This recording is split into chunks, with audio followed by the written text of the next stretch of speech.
The 2020 Fiat Panda Trussardi, the first luxury Panda to spring from the partnership between two brands that made history in their respective industries, bringing the best of Italian manufacturing in the world, is debuting today and kicking off the first co-branding operation involving Fiat Panda and a fashion house. True to the functional and cool qualities that have driven it to win the hearts of general public and proudly tread the streets of Europe. Today, Fiat Panda is wearing the urban city style of Trussardi. Trussardi started with leather goods and gloves, developing into lifestyle brand over time.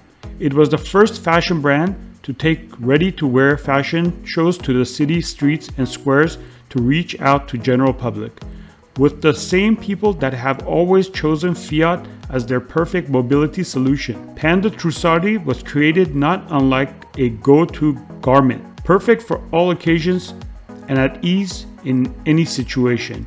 It is the ideal choice for customers seeking an exclusive city car or a travel mate capable of responding to the needs of space and mobility of families.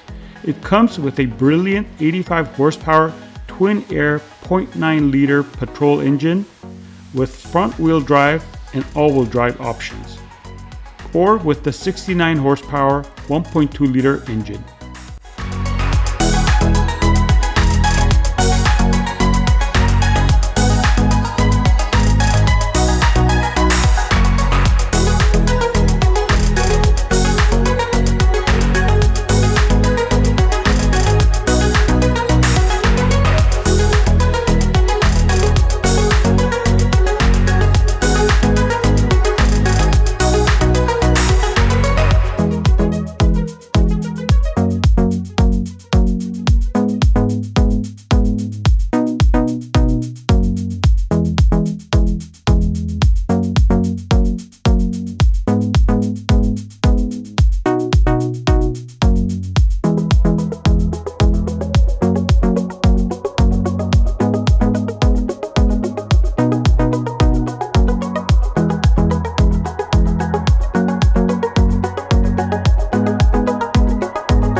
Stasera, perché sembra sia l'evento più spumeggiante della settimana della moda, e credo di capire perché. In realtà c'è questo connubio molto inatteso, inaspettato, tra un'icona molto democratica dell'auto italiana nel mondo, una grande star dell'auto italiana nel mondo, e il brand Trussardi, brand di fashion, brand di lusso, dunque qualcosa di come quasi un ossimoro, no? Perché una Panda di lusso, una luxury Panda, cosa significa? Ma in realtà credo che sia questo il genio dell'operazione voluta fortemente da Tommaso Trussardi, non solo da me, quello di completare la gamma Panda con il tassello mancante.